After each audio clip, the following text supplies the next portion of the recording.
All right, I'm rolling. This is an interview at the Division of Military and Naval Affairs Headquarters, Latham, New York, 25th of June 2007, approximately 9:30 a.m. Interviewers are Mike Russert and Wayne Clark. Could you give me your full name, date of birth, and place of birth, please? Denise Slater, July 13th, 1968, Albany, New York. Okay, what was your educational background prior to entering service? I entered the National Guard right out of high school. Okay, why? Education, benefits, I was looking for money to go to college. Okay. Why did you pick the National Guard rather than the regular Army? The only thing I knew was the National Guard. My father was in the National Guard in the 205th Support Group in Troy, and my next door neighbor was a recruiter. So my only experience was with the National Guard. I didn't even know the reserves existed. I knew I wanted to go to college, so active Army wasn't an option. I just grew up with the National Guard. I grew up going to the Armory and going to the family days with my dad, so that's what I knew. Which Armory? Troy. Okay. When did you join the Guard? 1986, December of '86. Did you go to basic right away? I went to basic right away, yes. I went in January of '87. And where did you go for that? South Carolina, Fort Jackson. And what was that like? It was interesting going right out of high school. It's a shock to be away from your family and away from your parents and having to get an early wake up and being thrown into a barracks with that many women together. I was only child, so I had no experience of sharing. Was this your first time away from home also? First time for any kind of extended period. Mm-hmm. I'd only spent like maybe the summer at my grandparents' house, but nothing like this. This was a shock. I put me in the best physical shape of my life. I was a little overweight when I joined. I had to lose a couple pounds, I think, to ship to basic training. So the exercise and the early mornings and living with that many people was a shock. Okay. Now, did you train with the men also? Were you units combined? We didn't really combine with them. They were Okay. in the next building over, but most of our training was just with females. Okay. What was day-to-day life like for you? Up very early, very little sleep, which was not my norm. I like to sleep. I loved the weapons training. I was immediately excelled at weapons qual, but the PT was hard. I wasn't one of those people that could drop and do push-ups all day long. We had some women that could do that, but that was not me. I struggled with the run. I struggled with the PT. South Carolina was hot. I had never been there. It was just a completely different world. I think it probably took me about 3 or 4 weeks before I got ingrained in the system and didn't fight it. I was kind of a little outspoken when I went there. I wasn't used to being yelled at and not talking back, and my parents were shocked when they came down and I graduated and I was like, yes, drill sergeant, and jumping every time a drill sergeant said something to me. They were not used to seeing me like that. So it took a couple weeks before I got into it, and then I was fine. It was busy every day, nonstop, and it was good training. How did you keep in contact with your parents?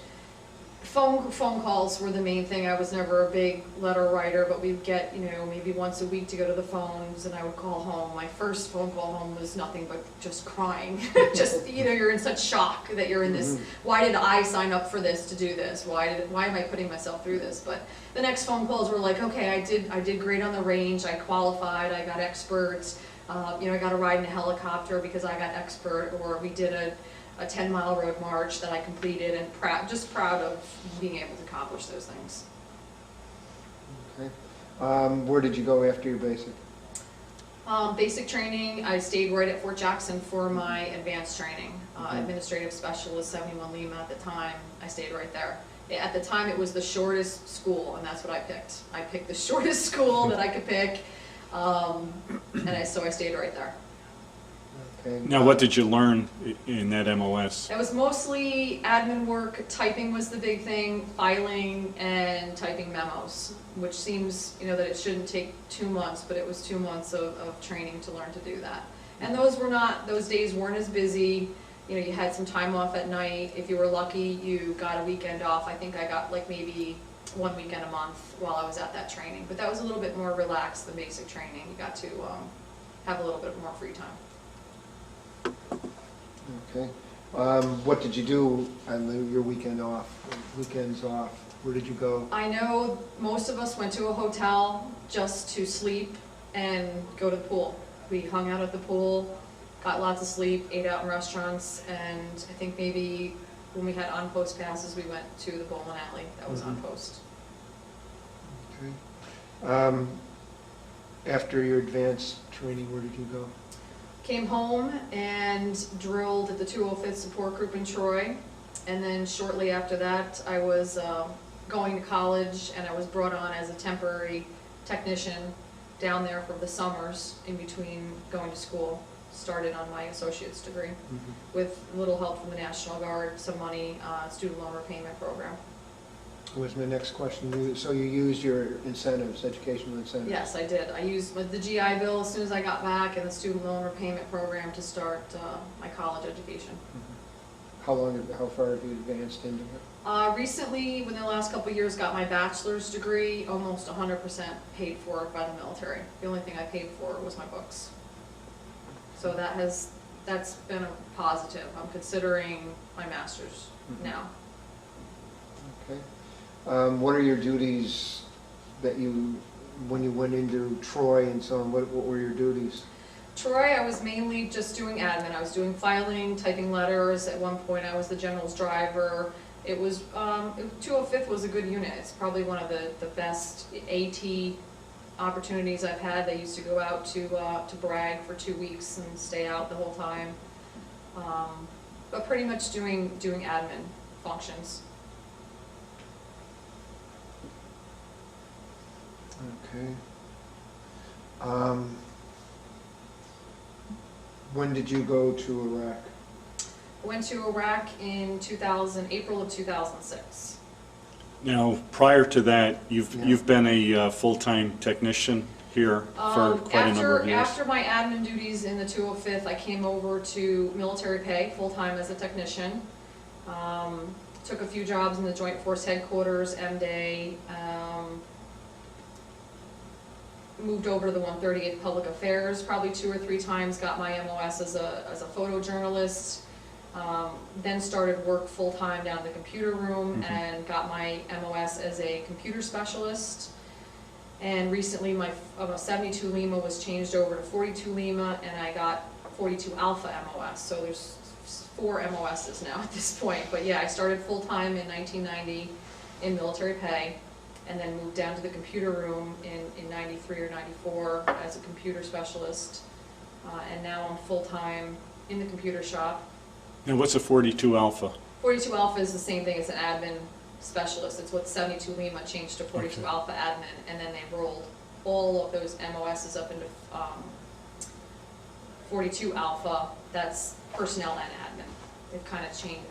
Almost every MOS has changed in the past year. But I was full-time computer specialist. I run the help desk for the State of New York, and the 138th was already deployed. They already had an E8, but that E8 was medicaled out of the country, and when they scrubbed the list for New York, I was the last remaining E8. So I deployed in April of '06 with the 138th to replace their E8 that was had medical issues. Now, going back a minute, with your what do you have, a BS or BA? Bachelor's of Science, BS. What was that in? What was the field? Business administration. All right, so you ended up with the 138th. Yes. Could you talk about that deployment? The deployment, at first, I actually, as soon as the unit got alerted, I started to watch the unit. I knew there's only so many people in the State of New York that have that MOS. And we all know each other. It's a very small list. So I started to watch the unit immediately to see what was going to happen. When the unit went to MOB, I was kind of making sure, talking to them, did anybody get injured? Because I knew I would be called to replace somebody. So I was mentally preparing myself before they even left. I made sure I got my will done, my power of attorney, my everything was done, being prepared to go, because I knew I was one of the few that had that MOS. even though I hadn't worked in that for probably about 10 years. And when I heard that their E8 was having some medical problems, I immediately went to my boss and said, this could potentially happen. I could be deployed with this unit, and I asked not to be removed from the list, because a lot of times full-timers are kept back here because they're needed in their full-time jobs, and I asked my boss to let me go. That I kind of felt it was my time to go. I felt that this unit, if they called me, it was because they needed me. And I wanted to go, I wanted to help them, I wanted to be there for them. So I asked immediately not to be pulled off. Once I did hear that the E8 was no longer in country, the commander asked for me to replace him, and I started the process. Once it was finalized that I was going, it was very quick. It was under 30 days that I signed a waiver to go immediately, because I had already had everything in line to go. I had already briefed my staff, you know, on how to take over in my absence, and I was prepared to go. The deployment is completely different as a single replacement than when a unit deploys. There is no train up at all. As a single replacement, you go right to Fort Bliss, and you spend 6 days. There's no 2 to 3 months at a MOB station learning all these things. You have to know it. You go to Fort Bliss, you receive your equipment, you qualify your weapon, and you fly out within 6 days. It's really fast.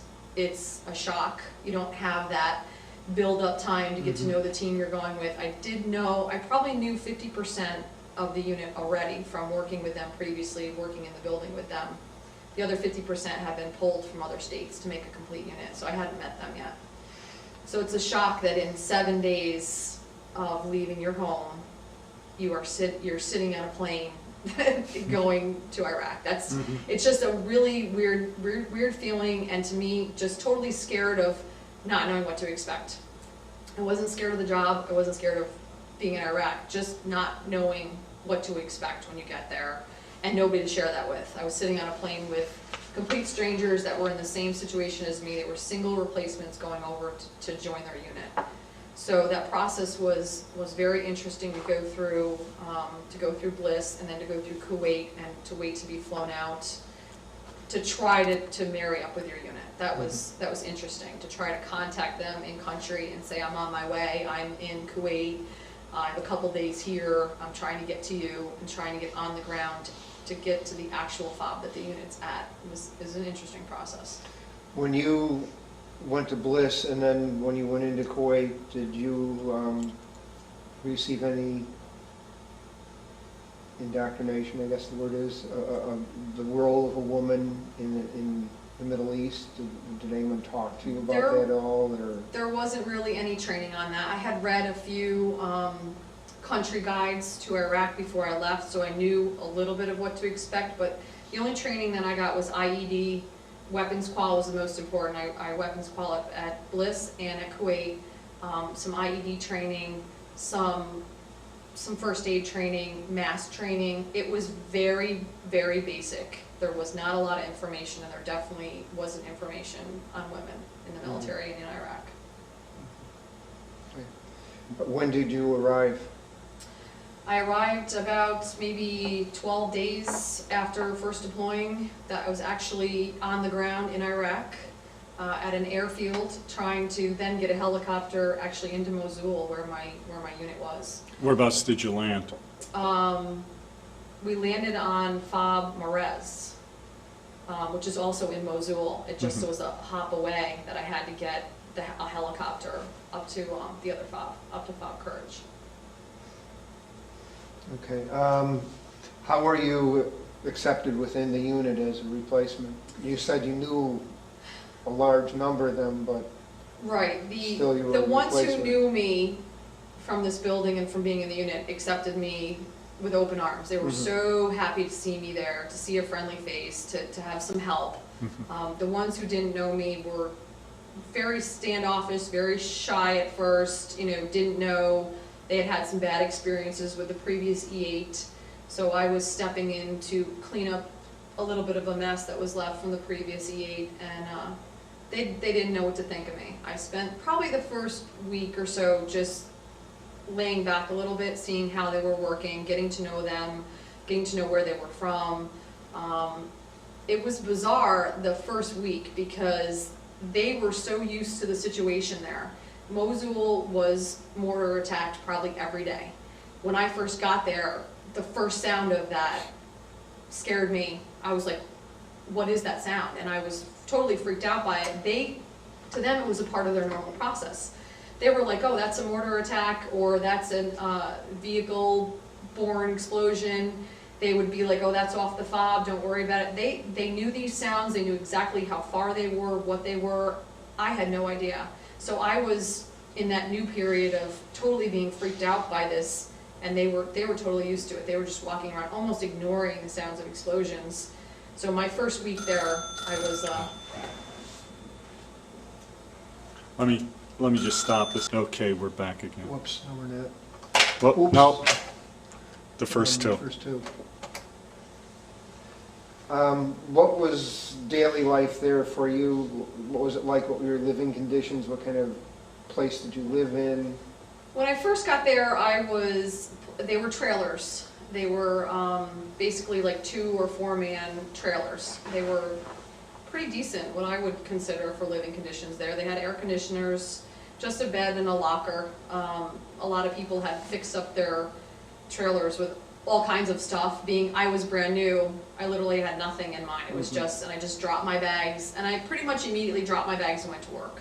And I knew I was only there for the remaining 6 months of their tour, so I was not interested in, you know, making my room nice. People had rugs, and people had desks, and they had made shelves, and I just, you know, I was the bare minimum at the time. About 2 weeks later, I did get my own room. All the senior enlisted and the officers had their own room. Fob Courage was very nice. I think in comparison to everywhere else in Iraq, we had the best situation. It was beautiful. I got there in April. It was cool. There was actual rain. There was flowers. There was grass. I was like, this isn't bad at all. This is great. Compared to Kuwait, which was absolutely just tan. The whole entire place was just sand. Fob Courage was beautiful. You know, we didn't have the big MWR. We had a small MWR. We had a nice. What's an MWR? Morale and welfare buildings that would have some FOBs have theaters, bowling alleys. We didn't have any of that. We had a very small couple of computers, a gym. We didn't have a large PX to go shopping. We didn't have any fast food places. We didn't have any stores, but it was nice. It was just nice weather, nice small FOB, a good dining facility. So I was pretty pleasantly surprised. The temperature wasn't bad. I was very surprised. So getting used to the weight of the vest and the ammo wasn't too bad in the beginning because the temperature just wasn't that hot. So I was pretty happy with everything. We had Public Affairs had our own building. We had like a 3-story building with lots of room, with a huge roof upstairs that we would go up and kind of look over the entire FOB and just outside the FOB at the villages. So it was pretty nice. It was pretty nice in comparison to what I think some other people were experiencing in the country. Now you had to wear your equipment and vest, keep your weapon with you at all times? My weapon was with me at all times.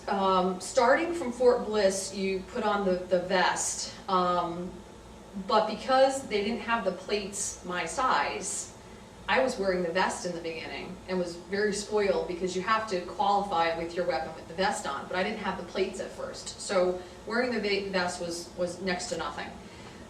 Eventually, right before I left Bliss, I got the plates. So as I'm in Kuwait, I'm getting used to wearing the plates and the weight of that. Still not bad, maybe 15, 20 pounds. Once I got into country, almost my first day in Mosul, the full-time admin person, I walk in and he goes, here's your ammo.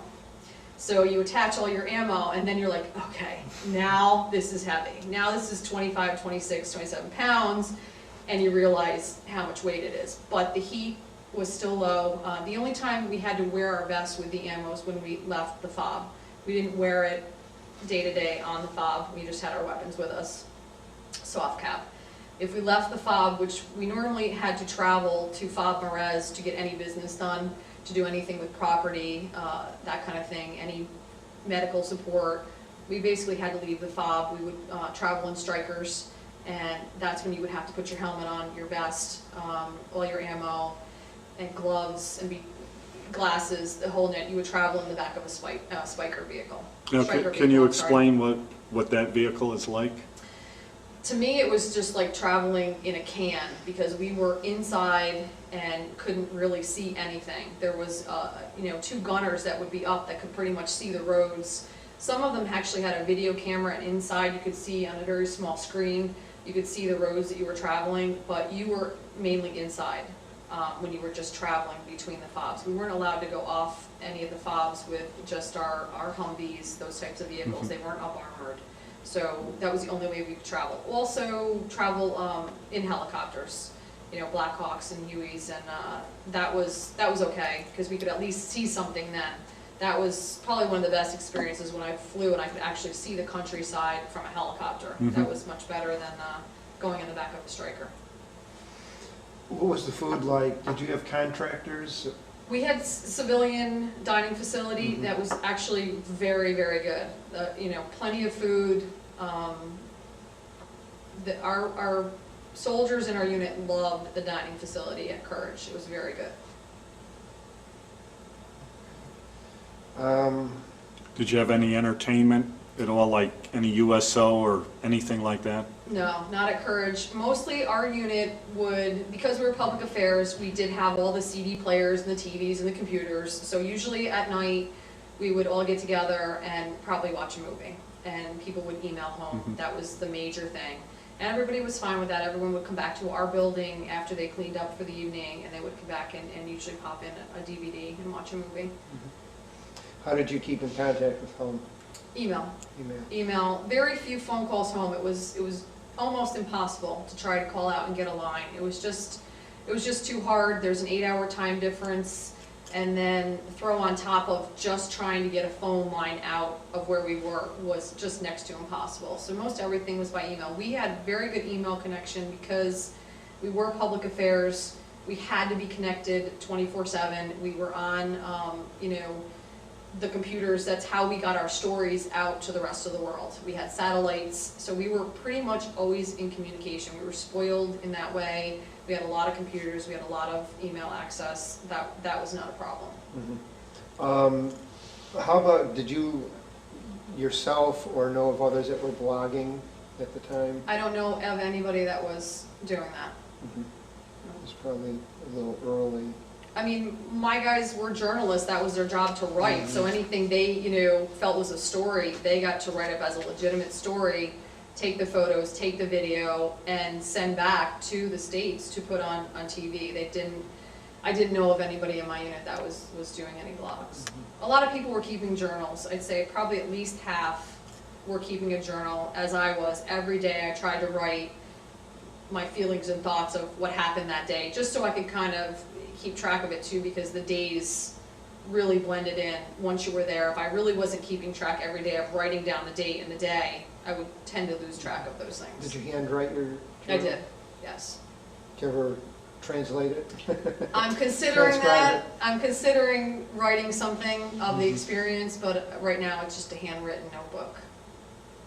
So my first, even stepping on the ground was very busy. Even though I was in the senior NCO slot, I was tasked by the commander to take the positions of the officers that hadn't gotten their leave yet. By the time I had gotten there, most of the enlisted had their leave.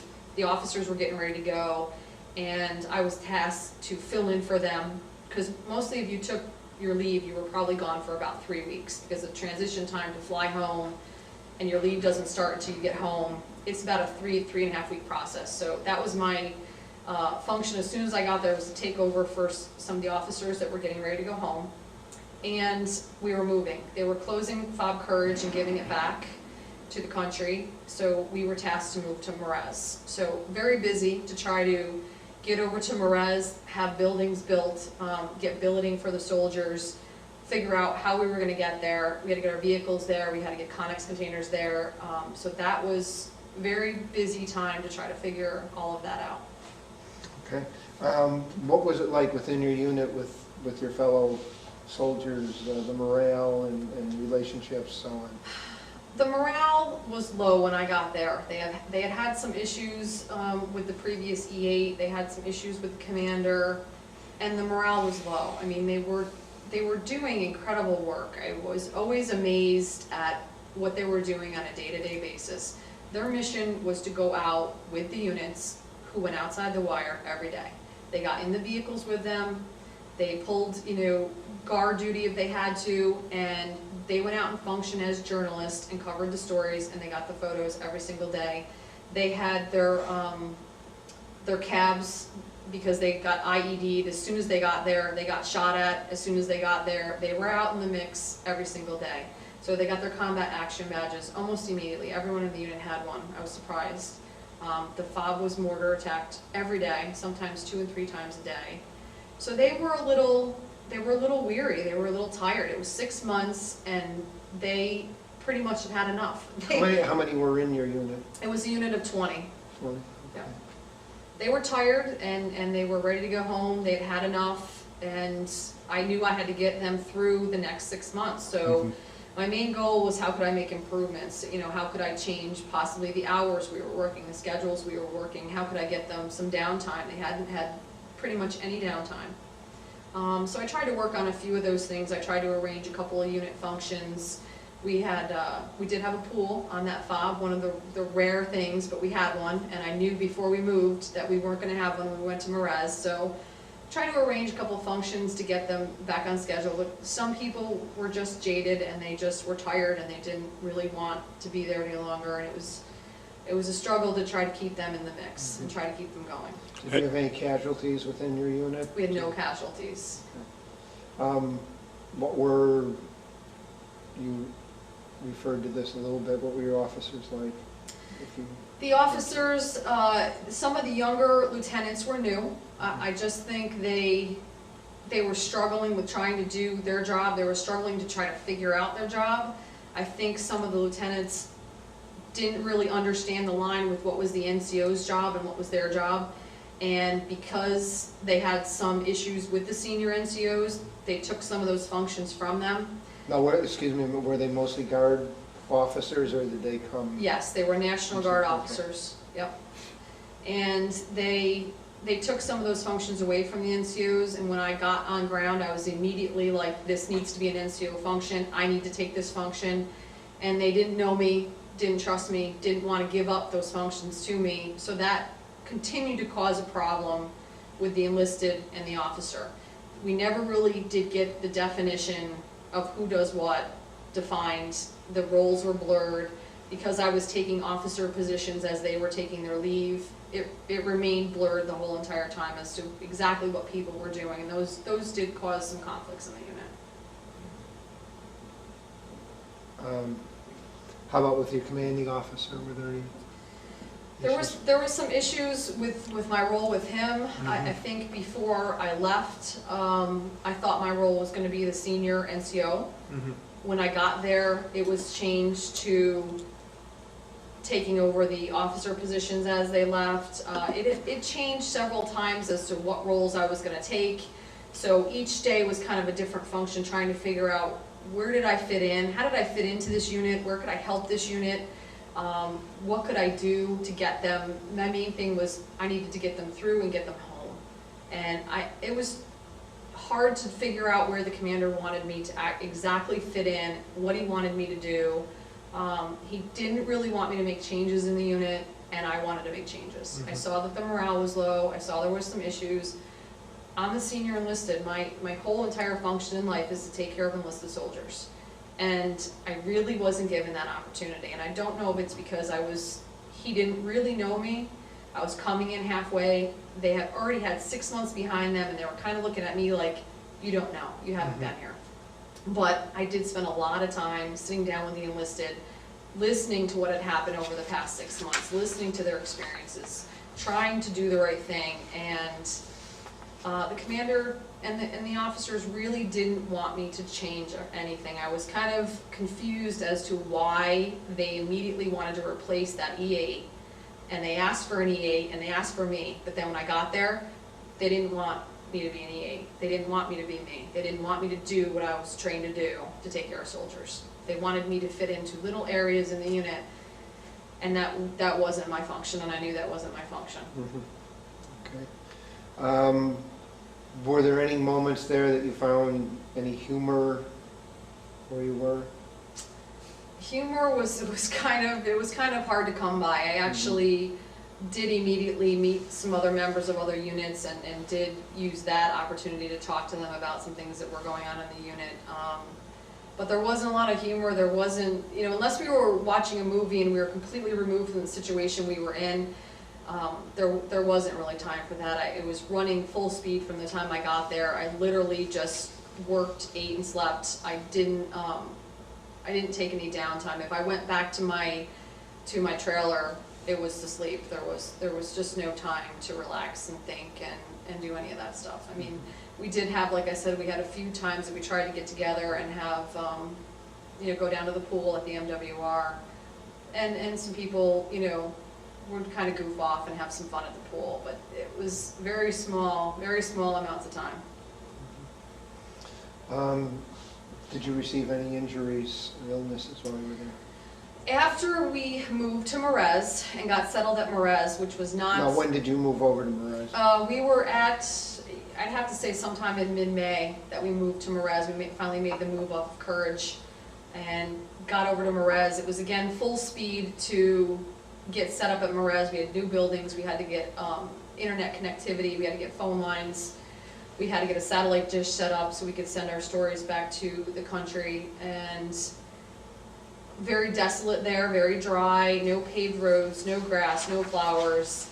Completely different facility from Courage. So again, my soldiers the morale went down even further because they did like Courage, and Merez was very different, a lot bigger, a lot dustier, and it was getting hot.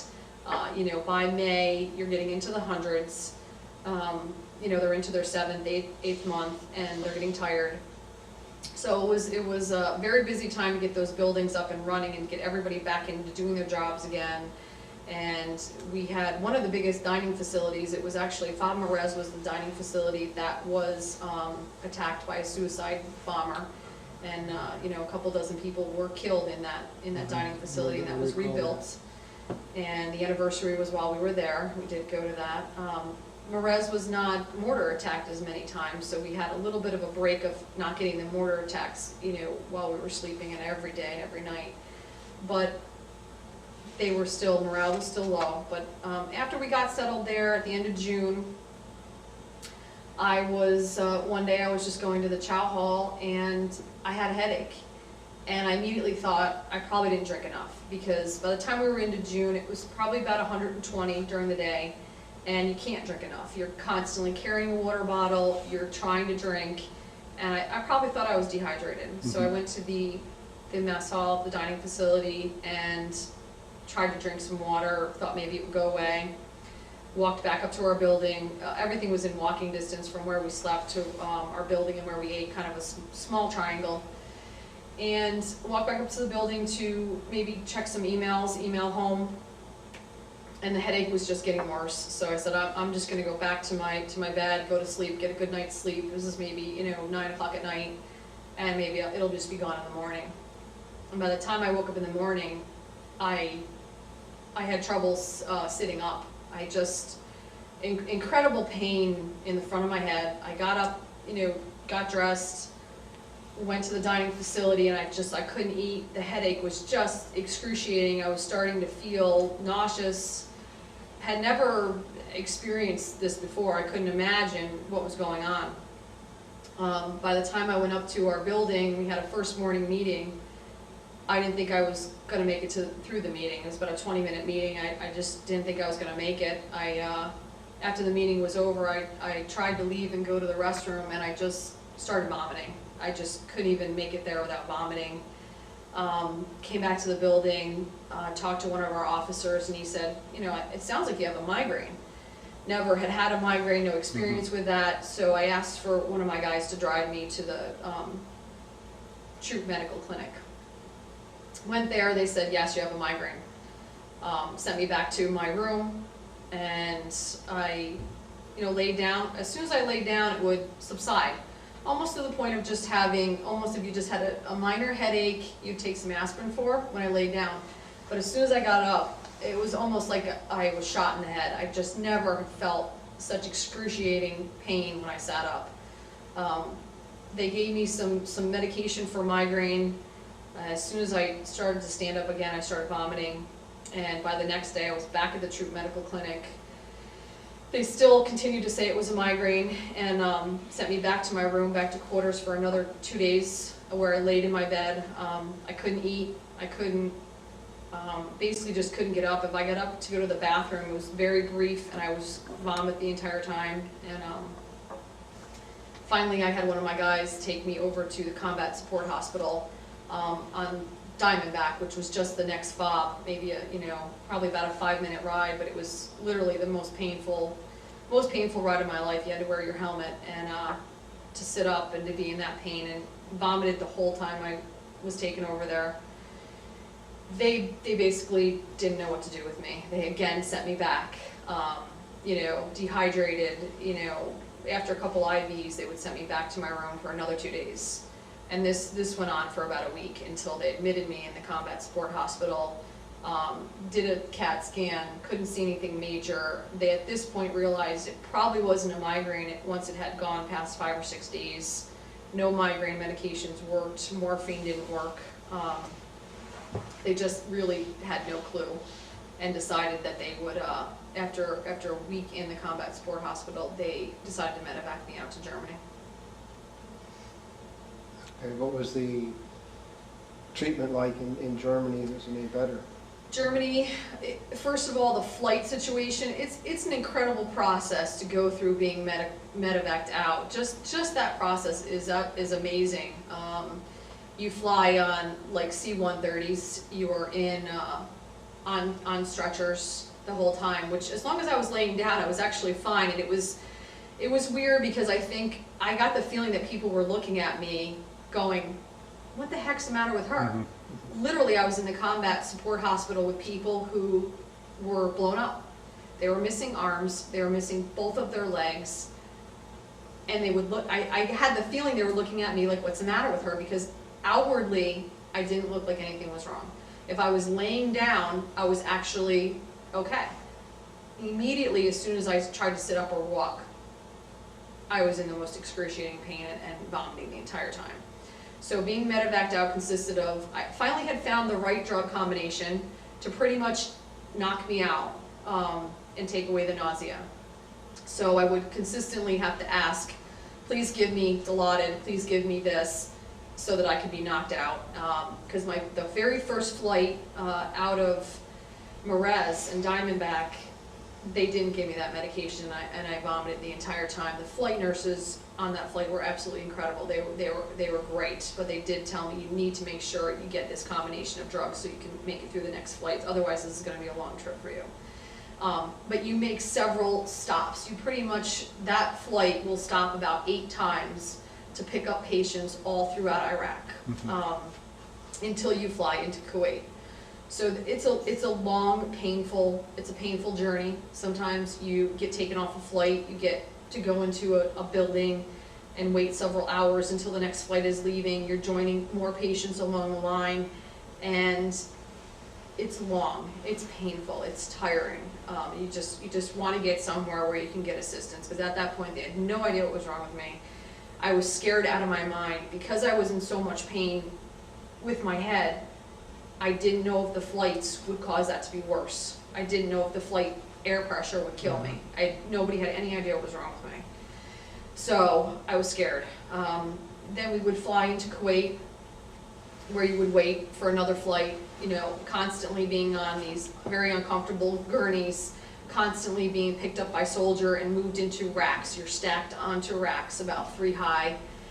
And it's just, it's scary, and it's long, and sometimes you don't get really great flight nurses. Sometimes you get people who just don't even come to check on you during the entire flight, 8-hour flights, 9-hour flights. Sometimes there's people who are in critical condition that are flying, hooked up to 1,000 machines that absolutely need attention. But there's times when you're flying and you need to eat, and you need to go to the bathroom, and you need to do, you need assistance too, so it's hard during some of those flights. You didn't get some of the best care. So on to Kuwait, and then on to Germany. And Germany, when I got to Germany, they immediately put me in a wheelchair, sat me up after being completely flat for probably a good day. They sat me in a wheelchair and tried to wheel me into like barracks.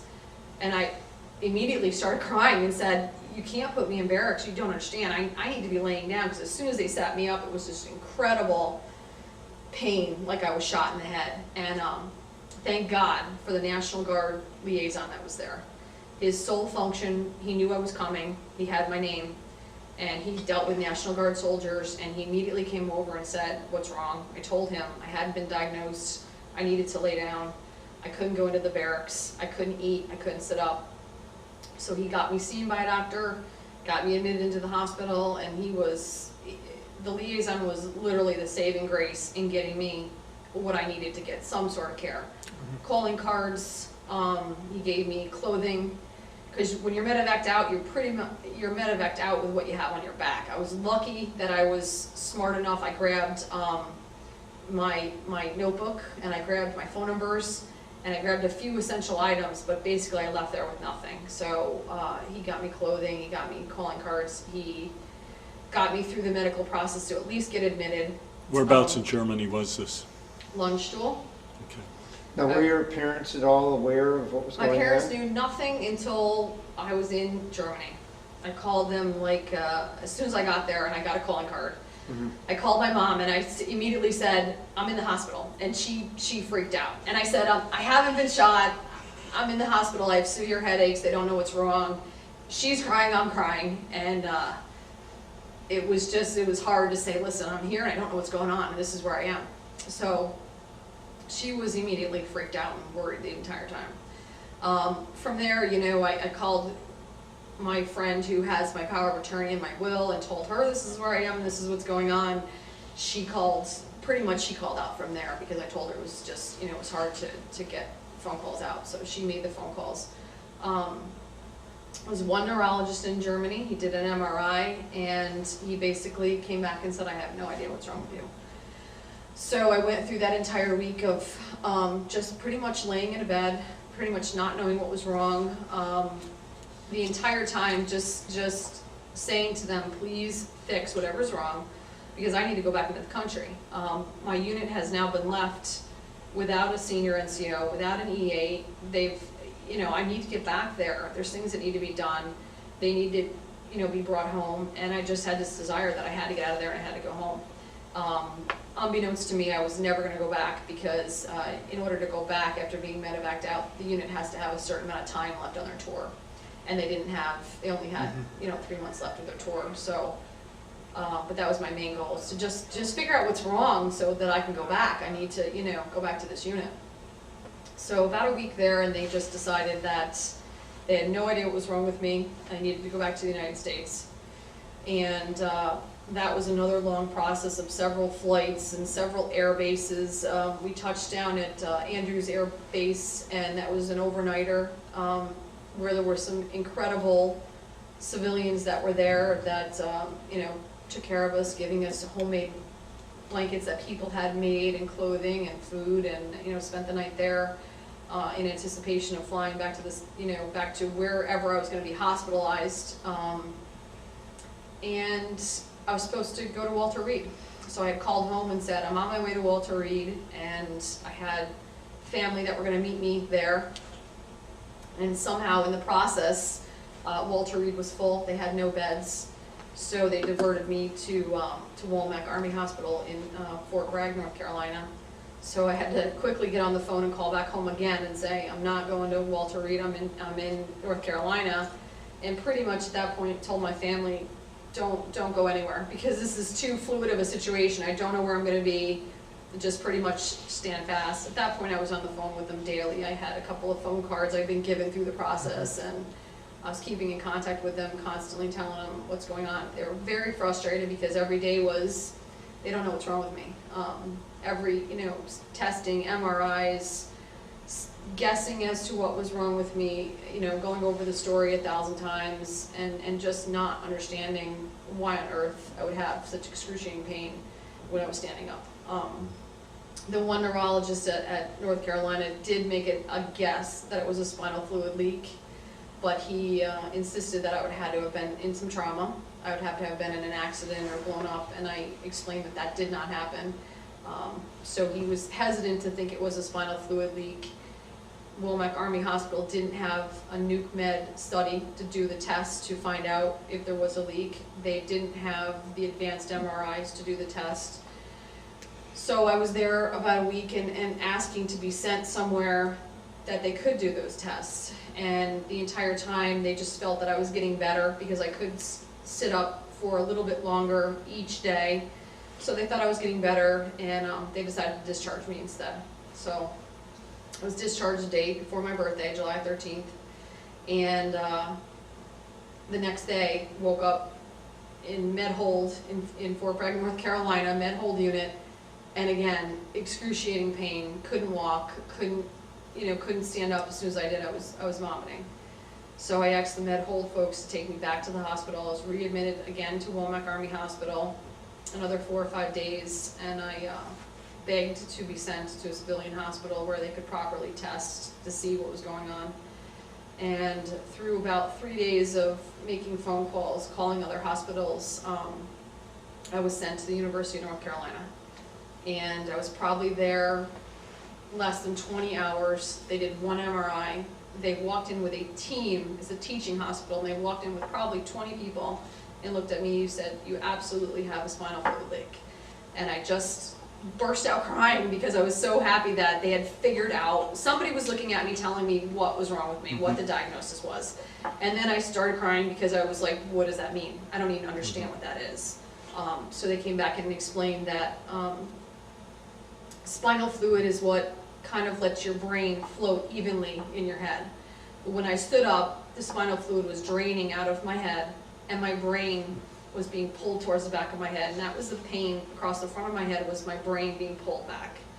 The thought of that just completely freaked me out. I didn't understand, is that doing any damage to me? Is that dangerous? Could that kill me? They pretty much explained it was not life-threatening. It was very painful. Morphine didn't touch it. There was no medication that was going to touch it. Even Dilaudid at that point, that had touched it before, wasn't touching it at this point. So they explained that I would have to go down for a 3-hour MRI to determine where the leak was coming from. In my back, all the way down your spinal cord, they needed to MRI. And I told them I wouldn't go. I refused to go because I just couldn't go into that tube for 3 hours. So they assured me I could get very good medication, that I would be comfortable. I went down and had the MRI, and they still couldn't find the leak. So what they do from that point is called a nuke med study, where they inject nuclear medicine into your spinal, into the sac that surrounds your spinal cord, and they watch it on a screen to see as it flows through your spinal cord to see where the leak is coming from. Still couldn't find it. So about a week into this process, they just decided they would try to fix it anyways. What they usually do to fix it, women get these sometimes with when you do a spinal tap. I had already had 2 spinal taps at this point. Sometimes when you get an epidural or spinal tap, it causes this leak. And what they do is they take your blood out and they inject it right into the sac around your spinal cord, hoping that the blood will patch the hole. They wanted to put that exactly where the leak was coming from, but they couldn't find it. So they just opted to do another, do the blood patch, take blood out of my arm, they inject it into your spinal area.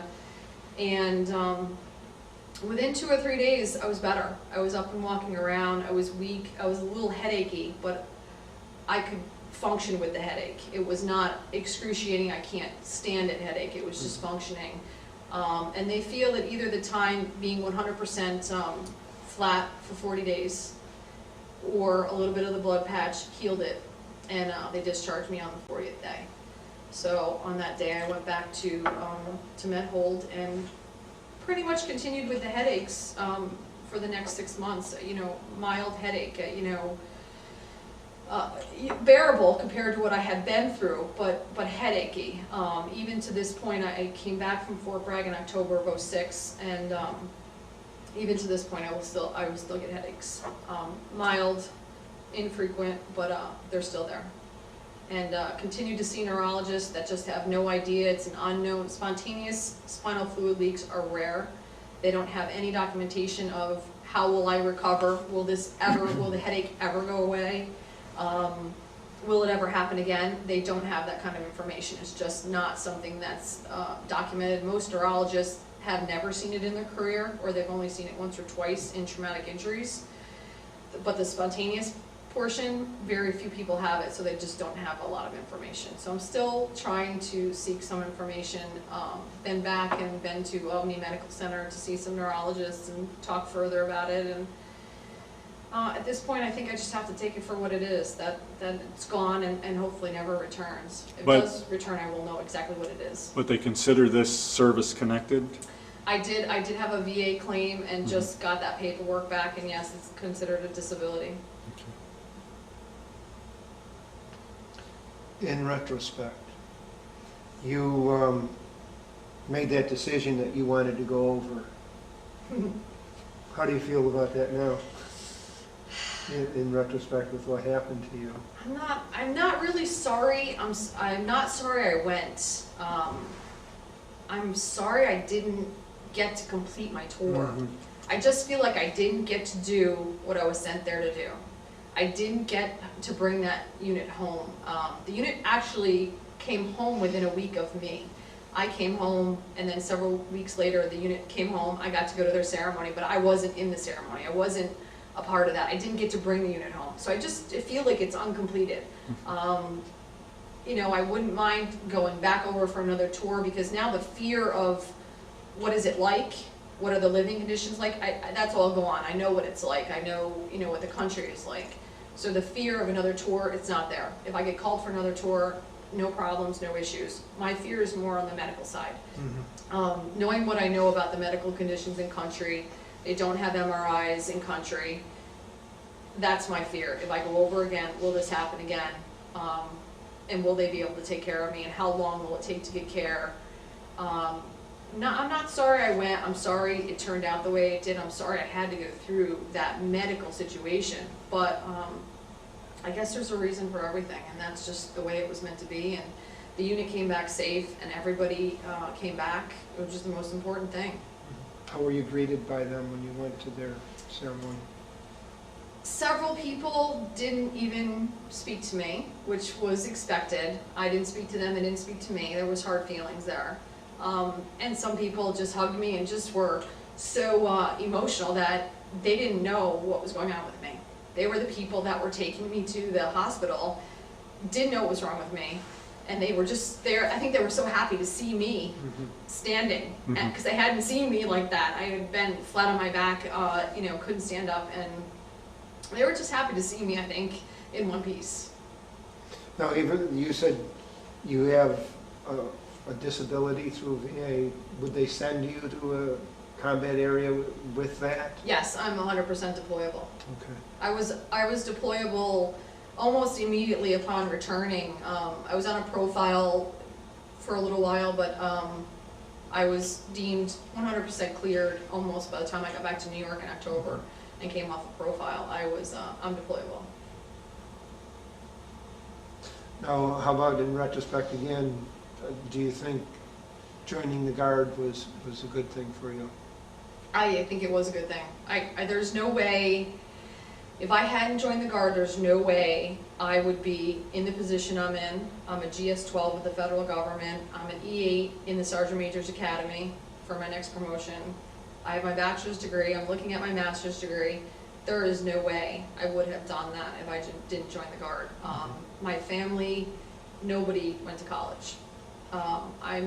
You know, my grandfather was a warrant officer, so I haven't beat that rank, but I would never have had the opportunities to travel. With the 138th, I went to Honduras for a tour.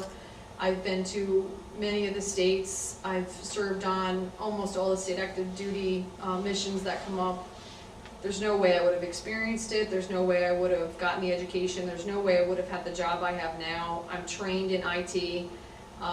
As far as a computer job and the management degree, I could walk out of here and probably get a job almost anywhere fixing computers. Not an issue. I would never be in this situation. My family didn't have the education, my parents didn't have the education, they didn't have the money. They would not have been able to send me to college, and I wouldn't be working where I'm working now. It's been a good job. I'm kind of looking to transition out, looking forward to retiring and going out to the civilian world. Okay. All right, well, thank you very much for your Thank you. input.